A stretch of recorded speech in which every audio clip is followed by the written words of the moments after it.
네, 안녕하세요. 토목 엔지니어 돌종입니다. 주간 토목 소식 3월 4일자 시작하겠습니다.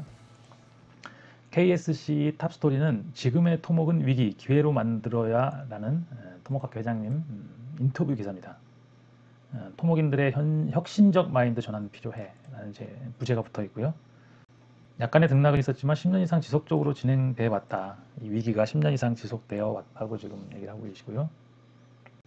최근 산업구조의 혁신적 변화를 생각하면 가까운 미래에 토목, 기계, 화공, 전자 등의 분류가 사라지고 융복합적 전공으로 재편될 수도 있겠다는 생각도 듭니다.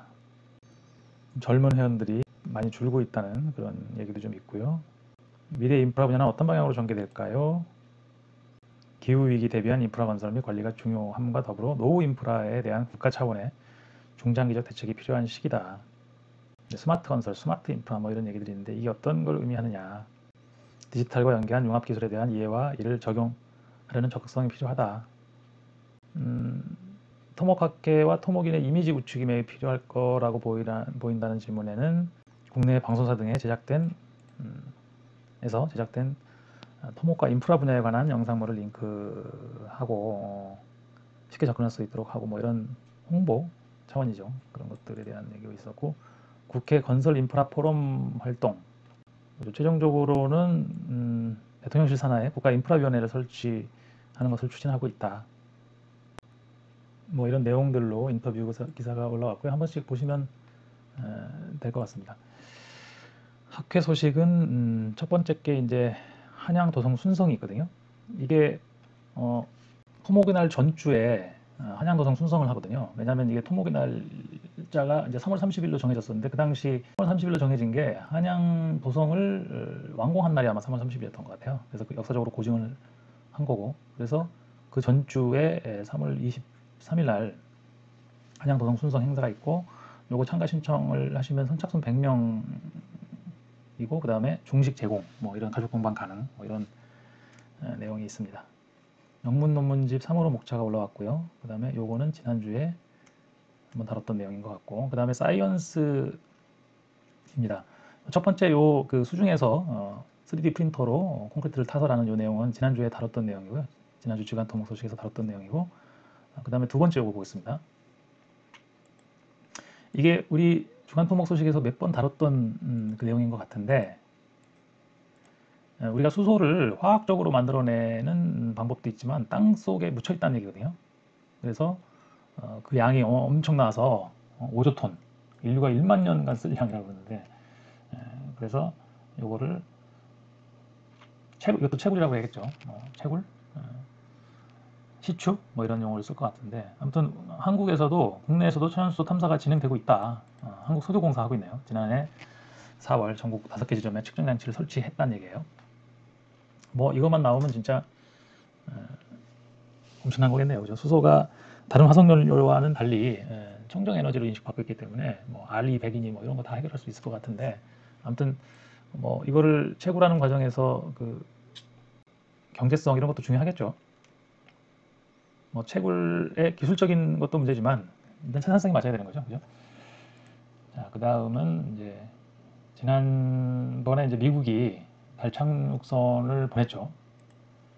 근데 착륙을 했어요. 착륙을 했는데 넘어져 있다고 합니다. 일본도 1월 달에 넘어져가지고 태양전지가 안 펼쳐져가지고 뭐 영원히 잠들었네 만에 그런 얘기가 있었잖아요. 그죠? 그래서 마찬가지로 미국도 요게 이제 직전에 찍은 사진을 보내긴 했는데 넘어져 있어서 지금 그 이후로는 활동을 못 하고 있나 봐요.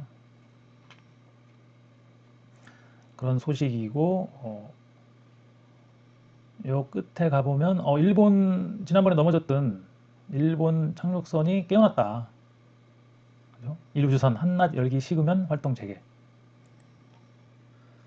일본 우주항공연구개발기구 작사네요. 작사. 지난 1월 20일 달에 착륙한 슬림이라고 그랬죠. 그 이름이 슬림. 2주에 걸친 달의 춥고 긴 밤을 견뎌내고 다시 살아났다고 한다고 합니다. 그러니까 그걸 봐서는 미국 그 착륙선도 다시 깨어날 수 있을 것 같다. 뭐 이런 희망을 가지고 있나 보네요.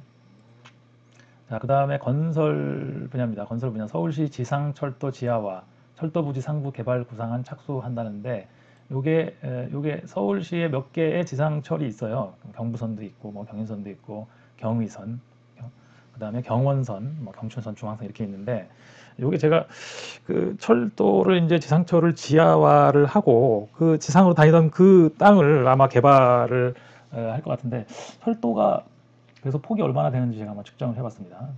측정을 해봤는데, 일단 경부선이 여기 이제 여기로 지나가죠. 여기 하고 강북 지역을 보면 용산역 근처에는 당연히 이제 역 근처에 넓어지죠. 플랫폼이 있다 보니까.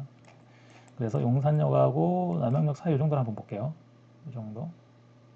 여기는 이제 철도 보시겠죠. 요건 도로, 여기도 철도 노선이네.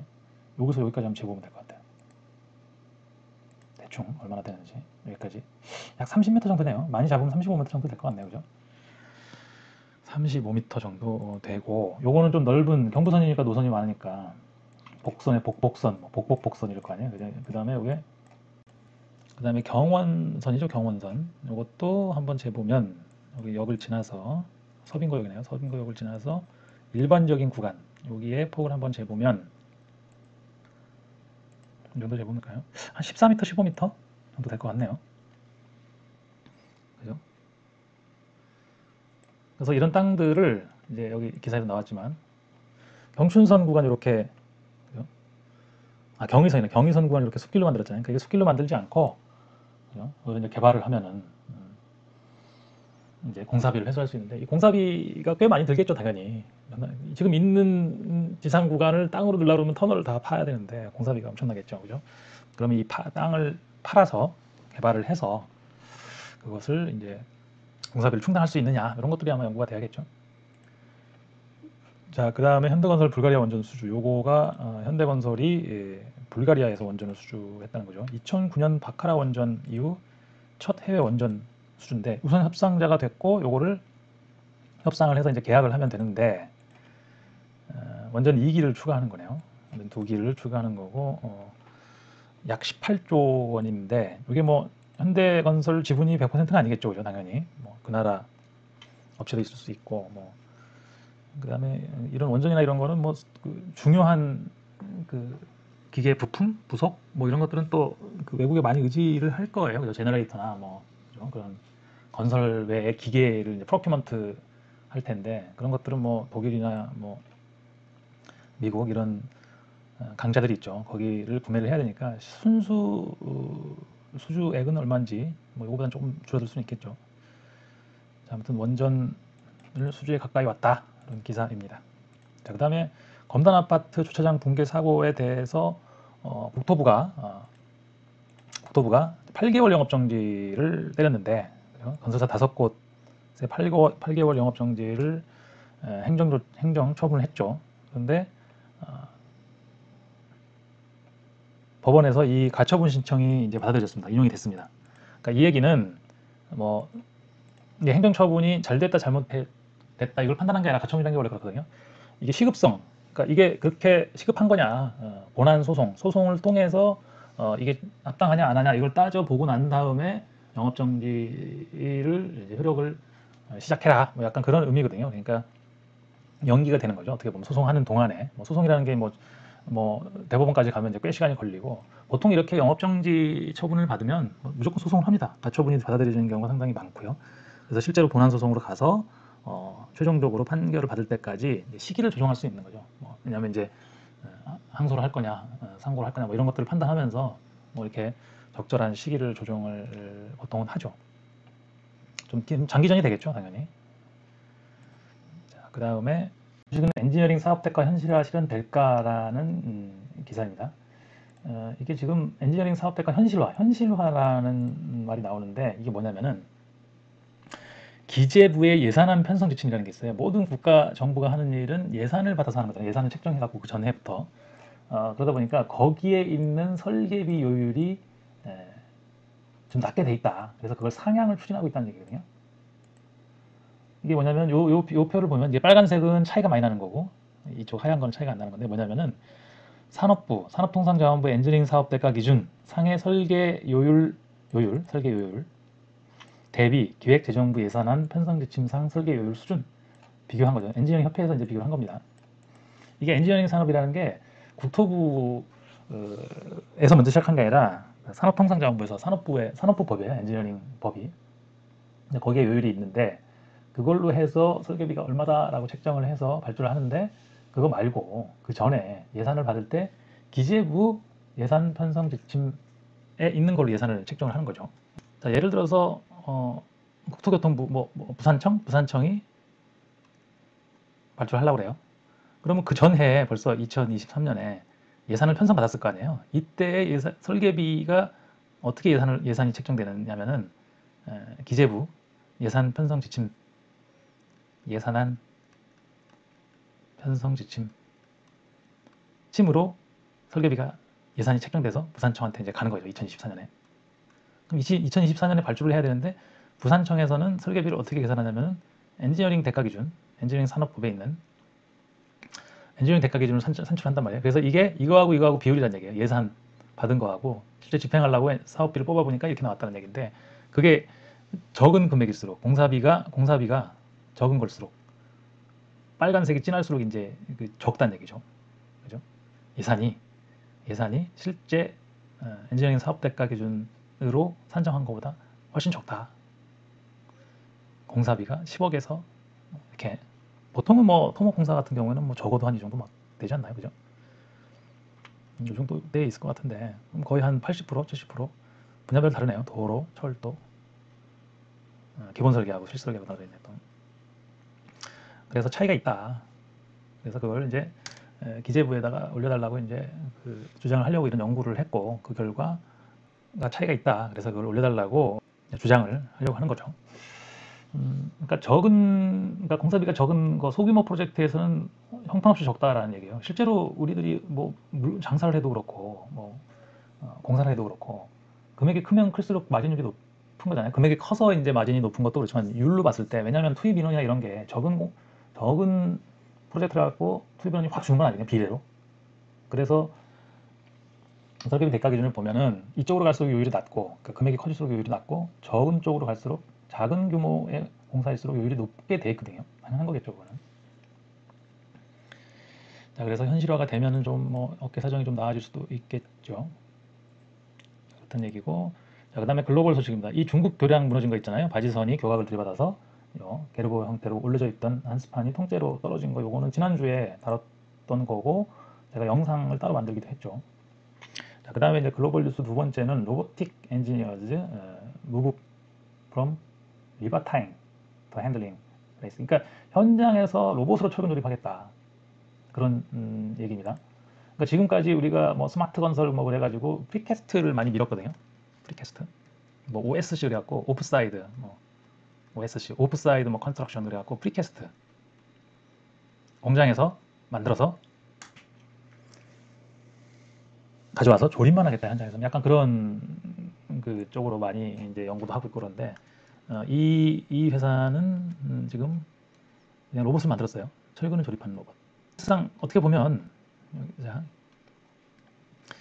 프리캐스트의 단점은 운반이에요. 운반. 그죠? 운반도 탄소나 이런 거에 영향을 많이 미치니까 왜냐하면 보통 레미콘이나 이런 거는 지역 근처에서 만들어서 구입을 해서 타설을 하죠. 타설할 때는. 그죠? 근데 이 프리캐스트는 공장에서 가져오는데 이 공장이 전국에 흩어져 있는 건 아닐 수도 있거든요. 이게. 지금 현재 물론 뭐 나중에는 많아지면은 레미콘 공장만큼 프리캐스트 공장이 많아질 수도 있겠지만은 얘는 엄연히 공장이다 보니까 이제 제조업처럼 되는 거잖아요. 그죠? 그래서 재료나 이런 건 똑같이 될 것이고 프리캐스트하고 현타하고 비교를 해보면 이제 자동화가 가능하겠죠. 그래서 똑같은 것들은 괜찮은데 그렇지 않은 것들은 효율이 이제 운반비가 들고 뭐 그럴 수도 있겠죠. 아무튼 그 공장의 그거를 제가 한번 찾아봤어요. 이렇게 영상으로 한번 봤더니 이렇게 이제 벼랑 위에다가 이렇게 이걸 만들어가지고 쫙 끌고 가면서 철근을 배근을 하고 있는 모습입니다. 여기 이제 거푸집 만들고 있는 거고 여기는 지금 그죠? 자, 이건 이제 이렇게 할 거냐 아니면 프리캐스트 바닥판으로 갖다 올려놓을 거냐 그건 또 이제 다른 선택 사항이겠죠. 그래서 이거를 보면은 이렇게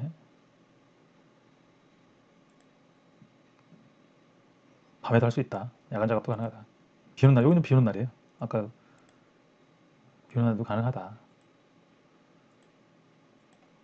요거는 지금 종방향 철근을 배근하고 있는 모습이죠. 이게 지금 돌아가게 돼 있나 봐요. 철근을 이렇게 폭도 조절이 되고 뭐 이런 개념입니다.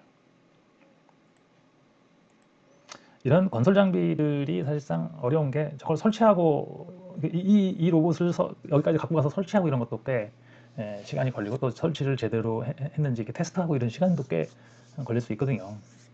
그래서 건설업이 제조업하고 달리 이런 장비들을 현장에 가서 현장에서 조립을 하고 그걸 또 테스트하고 이런 시간들이 일반 공장과는 다르다는 얘기죠. 그죠? 항상 현장이 변하니까.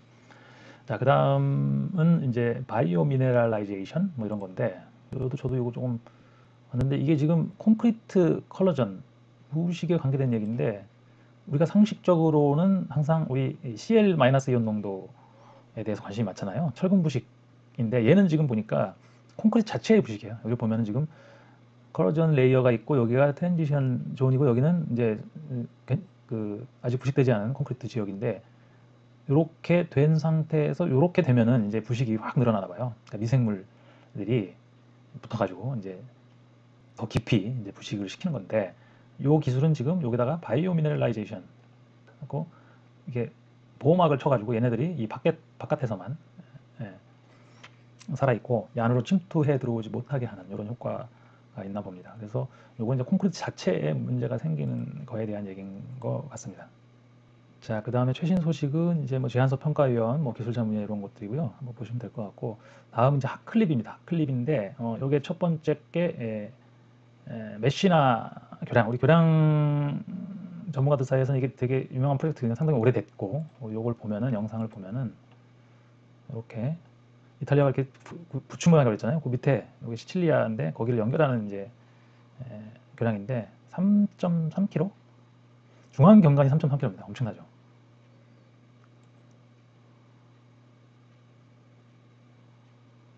지금 현재는 배로 여기를 건너다니고 있는 모양이죠.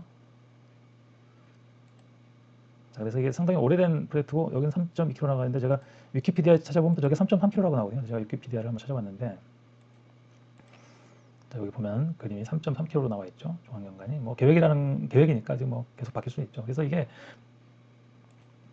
세계 최장 교량을 한번 살펴보면은 제일 긴 게 얼마 전에 그 우리나라 기업이 참여한 차나칼레 그렇죠. 차나칼레 2km 23m. 그 전까지는 일본의 1991m 아카시 대교였죠. 1998년에 완공된 교량인데 이게 뭐 고베 지진 때문에 1m가 움직여서 끝이 1m가 붙어 있는데 아무튼 그렇고 이순신 대교가 8번째입니다. 1545m인데 여기는 지금 그 메시나 대교는 안 나와요. 언더 컨스트럭션인 교량들도 살펴보면은 2300m 중국의 교량인데 지금 현재 시공하고 있는 거죠. 메시나 대교는 아직 시공을 하고 있지 않다 보니까 여기 안 올라와 있는데 메시나 대교가 3,300m였으니까 뭐 어마어마한 거죠 지금.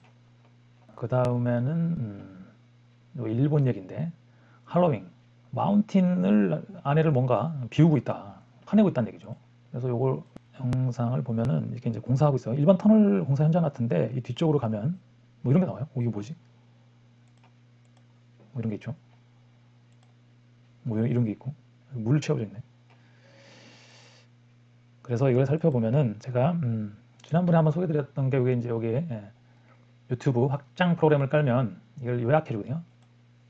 요약을 해봤죠. 일본이 왜 산을 파내고 있나 보면은 뭐냐면 세계 최대 규모의 600N짜리 600억 N짜리 초대형 중성미자 관측소를 건설 중이다. 중성미자가 뭐지?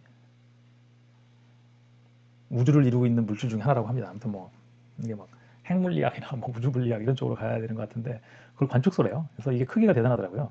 땅속 681m 지점에 높이 88m, 넓이 69m의 거대한 원통형 공동을 만들어서 중성미자 반응에서 방출되는 약한 제렌코프 복사를 감지하게 된다는 거예요. 그래서 거기다가 구멍을 뚫고 물을 채운다는 얘기예요. 또 지금 천정보강 뭐 콘크리트 라이닝 작업 후 공동 내부에 2억 6천만 리터의 초순수 울트라 뭐 아까 여기 영어로는 뭐라고 되어 있더라?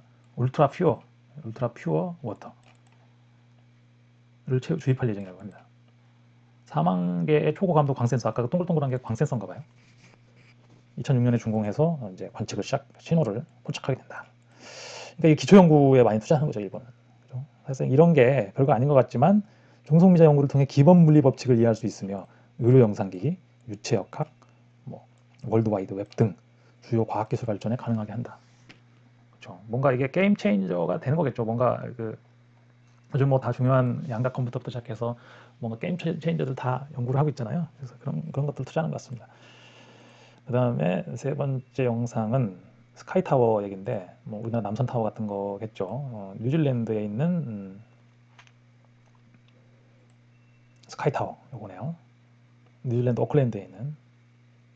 우리나라 남산타워는 산에 있어서 자체는 높지 않지만 산 위에 있어서 서울 전체에서 다 보이는데, 여기는 지금 평지에 우뚝 솟아 있는데, 요게 이제 크기나 이런 것들이 나왔는데 생각보다 여기 지금 보면은 여기 지금 가운데가 다이아미터가 12m고 두께가 좀 놀라워요. 두께가 요 위쪽으로 갈수록 얇아지고 350, 밑에가 500mm. 그죠? 한 두 뼘 정도밖에 안 되는 거예요. 이 높은 타워의 그 벽 두께가. 이것도 마찬가지로 이제 요약을 시켜봤더니 공유령한테 328m 높이고 뉴질랜드 오클랜드 시내 중심부에 위치하고 있고, 아까 지름 12m라고 그랬잖아요. 그죠? 근데 그 밑부분 두께는 500mm, 그다음에 위쪽은 350mm고, 그 다음에 중앙벽체를 둘러싼 8개의 다리 구조가 구조물의 강성과 안전성을 제공한다. 그래서 이게 위로 이제 합쳐지나 보죠. 8개가 아까 모양이 이렇게 보면은 밑에가 이렇게 나눠져 있나 봐요. 이렇게 아까 처음에 나올 때 이렇게 다리 이런 것들이 있었죠, 그죠?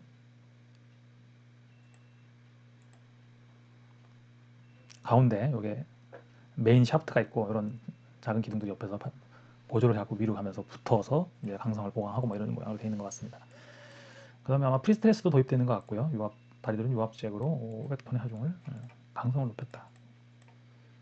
그 다음에 기초가 이제 지름이 25m고 두께가 2.5m, 이제 푸팅 얘기겠죠. 그 다음에 16개의 이제 파일이 16m 깊이로 박혀 있다. 뭐 이런 구조물을 소개하는 영상입니다. 그래서 요 엔지니어가 스트럭처 엔지니어가 뭐 이 사람이 스트럭처 엔지니어인가 보죠.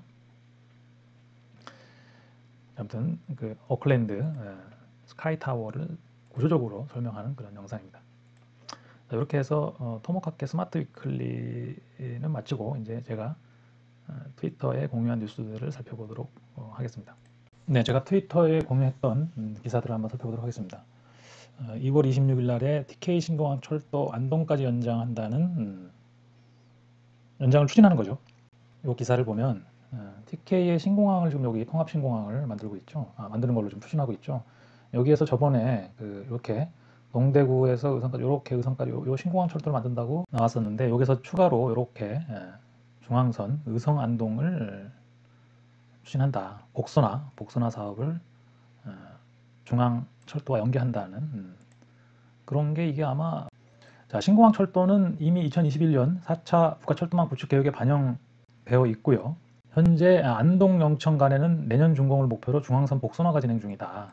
그래서 시는 의성 안동 구간을 추가해 신공항 철도가 안동까지 연장되면 안동 등 경북 북부권에서 GTX급으로 신공항에 접근하는 철도교통망이 마련돼 안동권에도 20분 내에 신공항을 이용할 수 있을 것으로 예상한다. 그리고 안동시에서 이걸 추진하고 있나 보네요. 그래서 국토부에 건의키로 했다. 라는 얘기입니다. 자, 다음은 천년다리, 농다리 요거 되게 유명하죠. 농다리, 젊은 다리로 탈바꿈한다. 그래서 저 깜짝 놀랐어요. 이거를 뭐 다시 짓나? 이런 생각인데, 생각을 했더니 그건 아니고 완전히 새로운 농다리. 참 말을 어떻게 표현하냐에 따라 저긴데, 아무튼 이 근처를 노는 다리, 농다리가 젊은이들이 찾아서 노는 다리를 만들겠다. 그래서 명소화 사업, 농다리 명소화 사업을 한다는 거예요. 그래서 근처에다가 무슨 공간들을 만들고, 푸드트럭 공간 만들고, 전망 폭포 카페, MZ세대 눈높이에 맞는 감성 포토존 등을 설치한다. 약 10억 6천만 원을 들여서 뭐 잔디광장에선 돗자리 파라솔을 대여하고 뭐 이런 식으로 돼 있는데, 이게 상당히 교량을 명소화하려는 노력들이 있는데, 중요한 거는 이 근처에 어떤 것들이 있느냐가 되게 중요하거든요. 썰렁 얘만 있으면 아무리 주변에 뭐 이런 뭘 해도 사람들이 잘 안 오거든요. 그러니까 일부러 여기를 얘만 보러 찾아오느냐 아니냐의 문제인 거거든요, 결국은. 그래서 그런 것들이, 저도 이제 그 교량 관광 자원화 연구 뭐 이런 사업도 참여해보고 그랬었는데, 그다음에 뭐 터키 할 때도 그런 아이디어를 계속 고민을 하거든요. 근데 그게 쉽지는 않습니다. 그러니까 교량이라는 게 통과의 의미가 있는 거지 여기서 머무는 공간은 아니잖아요, 그죠? 그리고 아무리 머무는 공간이라고 하더라도 그것이 어떤 하나의 목적으로 만들어진 공간이라고 하면은 뭐 미술관이나 뭐 박물관 이런 게 아니라면은 다른 시설들과 이렇게 같이 융합됐을 때 사람들을 많이 끌어모을 수 있거든요. 근데 다리는 그런 기능이 아니란 얘기거든요. 그러다 보니까 명소화하기가 쉽지는 않습니다. 아무튼 뭐 잘 돼서 사람들이 많이 왔으면 좋겠네요. 자, 그 다음은 조달청 공공건설 사업 단위공사비 공개. 요거는 좀 여태까지 없었던 그런 새로운 경향입니다. 조달청에. 이게 뭐냐면 공공건설 사업 단위공사비를 공개한다는 게 도로 분야 유형별 단위공사비를 공개하겠고 앞으로는 하천 항만도 공개하겠다는 얘기거든요. 그러니까 공공사업을 하는데 얘를 공사비를 예측하기가 힘들죠. 실제는 지금 우리나라는 내역, 그죠? 수량을 주고 거기다가 단가를 써서 내는 거란 말이죠. 그래서 그 수량별, 그러니까 뭐 콘크리트 를 얼마를 타설하면 그게 얼마다. 이거는 표준시장 단가 이런 걸로 나와 있는데 문제는 4차선 도로 1km를 만드는데 얼마야? 이런 거는 지금 안 나와 있는데 그거를 공개하겠다는 거예요. 그죠? 그래서 예를 들어서 도로공사를 대상으로 토공, 그죠?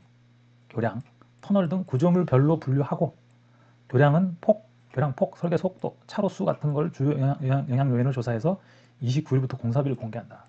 이거 한번 들어가 봐야 될 것 같습니다. 이게 그 실제로 우리가 도로를 놓고 뭐 할 때 이 사업비에 대한 게 조달청은 실제로 이제 시공한 거를 가지고 만들겠죠. 발주해갖고 낙찰되는 걸로 만들 건데 실제로는 지금 현재 예타 조사 기준인가요? 뭐 그런 지침 방침 이런 데에 이건 예타할 때는 당연히 이제 공사비를 따져봐야 되니까 뭐 그런 데에 나와 있는 거 외에는 특별히 이렇게 저기 한 건 없거든요. 예전에 도로공사나 이런 데서 좀 그런 것을 공개를 한 적이 있었는데 조달청에서는 이제 더 많은 공종과 그 지역별로도 그렇고 그런 데이터를 갖고 있으니까 공사 요걸 공개를 하면 많은 도움이 될 것 같습니다. 물론 이제 우리 교량 엔지니어들은 교량 형식별로에도 관심이 많거든요. 근데 여기 이제 교량 형식별로는 할지 말지 모르겠는데 한번 요거 제가 나오면은 한번 제가 한번 살펴보도록 하겠습니다. 자, 그 다음에 요거는 의외였는데 백악관이 C와 C++ 사용 중단 촉구 전문가들 시적절한 권고 전문가들 반응도 되게 웃기더라고요.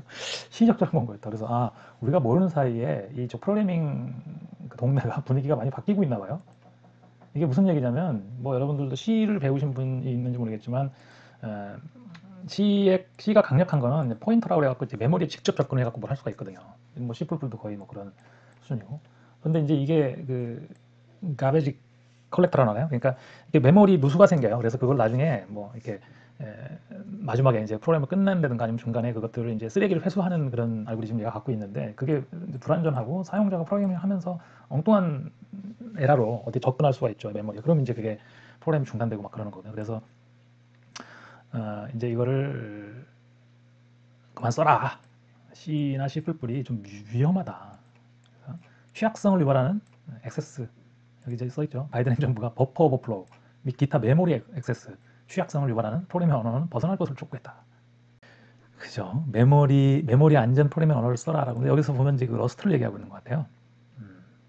어떤 뭐 여기도 이제 미국 사이버 보안 및 인프라 보안국이네요. 여기서도 언어를 이제 그런 언어를 쓰지 말아라고 했는데 어떤 뭐 예전에 만들어 놓은 프로그램이나 이런 것들은 뭐 당장 없앨 수는 없으니까 뭐 이게 어느 순간부터 딱 쓰지 맙시다 이렇게 하기는 쉽지 않죠. 그 여기서 보면 러스트가 상당히 러스트라는 게 있나요? 러스트가 나오나? 그죠? 러스트를 언급했다. 그러니까 안전하다고 판단되는 프로그램 언어로 러스트를 언급했다. 그래서 NSA 사이버 보안 정보 시트는 메모리 안전성을 고려한 프로그래밍 언어로 러스트, C#, 마이크로소프트에서 만든 거죠. Go, Golang, Java, Ruby, Swift를 명시한 바 있다. 아무튼 C하고 C++ 언어가 아무튼 여기도 나왔지만 예전보다는 인기가 좀 줄었다고 합니다. 자, 그 다음 뉴스는 지하철 3호선 연장 민간 투자 2호선 연결. 3호선 이렇게 해서 양재로 해서 이렇게 해갖고 대치동 지나서 이렇게 지금 여기 이제 오금역까지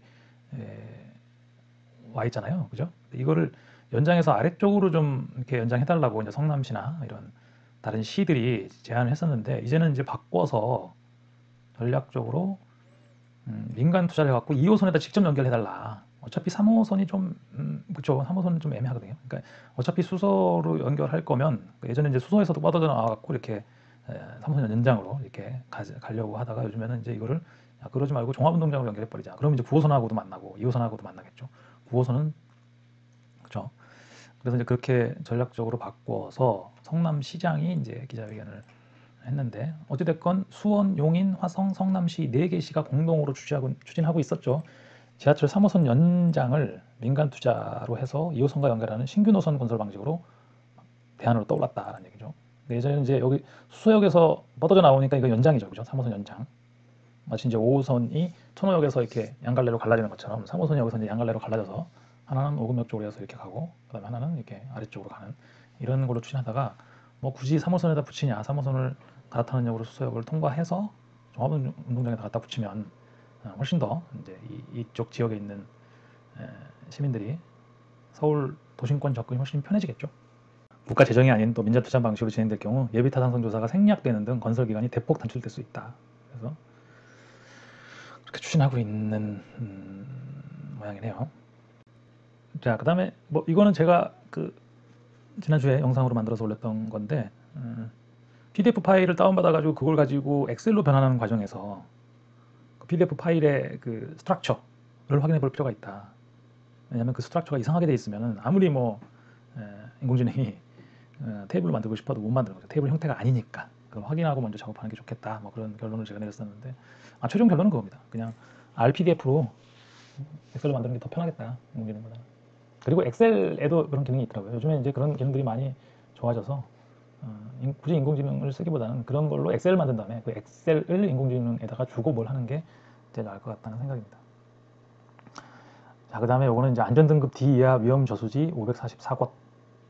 얼마 전에도 그 댐이 다른 시설보다 노도가 심각하다고 나왔는데 저수지는 어떻게 보면 더 심각할 수 있겠죠. 왜냐하면 댐은 국가가 나서서 만든 거잖아요. 근데 이 저수지라는 거는 아주 뭐 수백 년 된 것도 있고 솔직히 그냥 아주 오래전부터 농사를 짓기 위해서 만들어 놓은 것들이라서 그런 것들이 시간이 지나면서 노후화가 상당히 진행됐을 수도 있다는 얘기거든요. 그래서 여기서는 지금 안전등급 D는 심각한 상태여서 보수보강을 당장 해야 되는 거고요. 2가 이제 완전히 지금 당장 철거해야 되는 거죠. 그래서 안전등급 D 이하의 저수지가 544곳이나 된다. 노화가 심각하다는 얘기죠. 이게 농사를 짓기 위해서 만든 것들이라서 상당히 오래된 것들이 대부분이죠. C등급 이상인 저수지는 총 절반가량이 그쳤다. 그러니까 지금 C등급 이상, A, B, C, D, E까지 있는데 C등급 이상인 게 절반 정도라는 얘기니까 나머지는 D, E라는 얘기죠. 그죠? D등급을 받은 게 509곳. E, 물량. 이건 당장 이제 철거하고 다시 만들어야 되는 건데 35곳. 야, 8,100곳은 안전점검을 실시하지 않은 저수지로 안전등급을 알 수가 없다.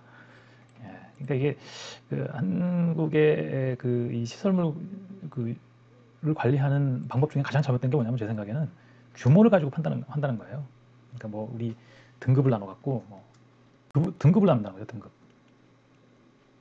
모든 시설물을 다 안전하게 관리해야죠. 뭐 작은 저수지 무너지면 피해가 작으니까 괜찮고 뭐 이런 건 사실상 아니거든요. 그러니까 뭐 작은 교량 무너지면은 많은 사람이 안 죽으니까 괜찮고 한두 명 죽으니까 괜찮고 큰 교량이 무너지면은 큰 교량이 무너지면 많은 사람이 죽을 수도 있고 피해가 심각하니까 잘 관리해야 되고 그죠? 피해도 있겠네 그죠? 금전적 피해.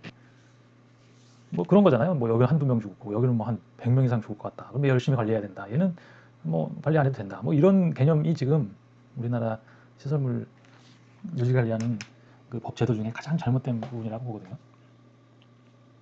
실제로 그 교량 개수가 우리나라가 통계 잡히지 않은 게 상당히 많아요. 실제로 외국은 작은 규모의 구조물들도 다 등록을 해서 그걸 관리를 하고 있는데 한국은 작은 것들은 아예 작은 것들은 빼버렸죠. 그게 좀 문제입니다. 자, 그래서 트위터까지 마쳤고요. 3월 4일 주간 토목 소식 마치도록 하겠습니다. 감사합니다.